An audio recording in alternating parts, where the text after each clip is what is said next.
Evening everybody, it's me and the boys reading you a story again today, and tonight's story is The Best Christmas Ever. I wonder what's going to happen in this story. Let's start. The Best Christmas Ever. Millicent Mouse was all of a flutter. Christmas was only one day away and the little mouse could hardly wait. She had swept and scrubbed until everything sparkled. She had fluffed and dusted until she sneezed.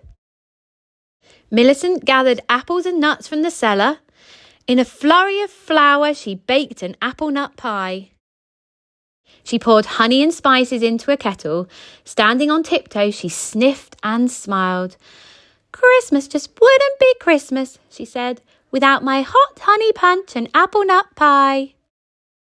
Millicent bundled up warm, then scampered out into the snow. Her black boots crunched as she walked to and fro, gathering lots and lots of ivy.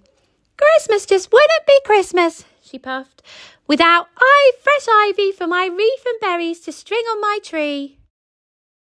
But instead of berries, Millicent found a baby hedgehog, snoring softly in the snow. "Witchetty whiskers!" she gasped and tiptoed close. "He needs a better nest than that." So she wove all her ivy into a leafy blanket and gently tucked it around him. By the time Millicent had finished, the sky was growing dark. "Fiddle!" she fussed. "Too late to search for berries now." Millicent scurried home. There she found Felicity Finch and her chicks searching for food. "What, oh, what shall we do?" the mother bird cried. "The snow has covered our seeds." "Come in where it's warm," said Millicent. "I've just made an apple nut pie." In the flick of a wing, the kitchen was full of hungry chicks. Their feathers fluttered and flapped as they flocked around Millicent's pie. "Tasty, tasty, kind, how kind," they chirped.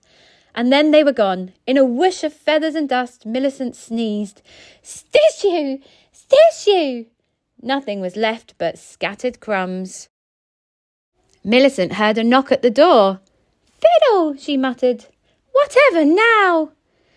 "Merry Christmas, Millicent," called Gabriel Skunk.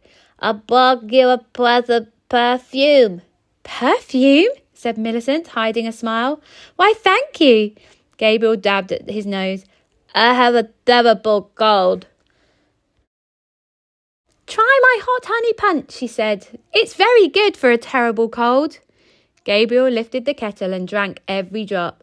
"Thanks," he said, and ambled off home. Millicent looked all around. "It looks as if a storm has hit. Every dish is dirty. My pie and my punch are gobbled and gone. I have no ivy for my wreath, no berries for my tree. Witchetty whiskers! How can Christmas be Christmas now?" Then Millicent smiled. "At least I have my perfume. Perfume from a skunk," she giggled and bustled off to bed. "The baby hedgehog is warm," she whispered. "The chicks are full of pie, and the punch will help dear Gabriel's cold." And with a yawn, she fell asleep. The next morning, Millicent woke to a chorus of cheeps and chirps. Outside were robins, sparrows and finches, and they were all singing for her. Behind the birds came a family of hedgehogs. Grandfather Hedgehog carried a sack, and the baby had flowers stuck in his prickly spines. Cheepy cheep, cheep, cheep, cheepy cheep, cheep. Last came Gabriel Skunk, with a lopsided grin and a great big cake. "Gracious goodness!" exclaimed Millicent. She invited them in. They trimmed the tree together with treasures from Grandfather Hedgehog's sack, buttons and ribbons, sparkly foil, and scraps of cloth. Millicent's black eyes sparkled. "This is the very best Christmas ever, and I am surely the happiest mouse in the forest. Christmas just wouldn't be Christmas without my wonderful friends."